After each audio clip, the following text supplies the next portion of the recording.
نہج البلاغہ کا خطبہ نمبر 65۔ پیغمبر اکرم حضرت محمد مصطفیٰ صلی اللہ علیہ وآلہ وسلم کی رحلت کے بعد جب ثقیفہ بنی سعد کی خبریں حضرت علی علیہ السلام تک پہنچیں تو آپ نے دریافت فرمایا کہ انصار کیا کہتے تھے۔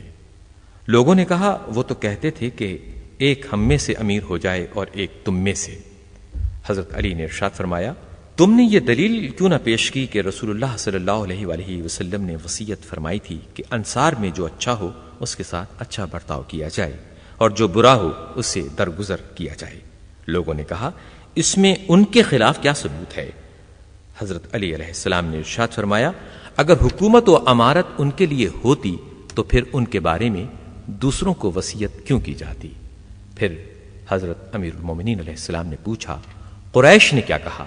لوگوں نے کہا انہوں نے شجرہ رسول سے ہونے کی وجہ سے اپنے استحقاق پر استدلال کیا۔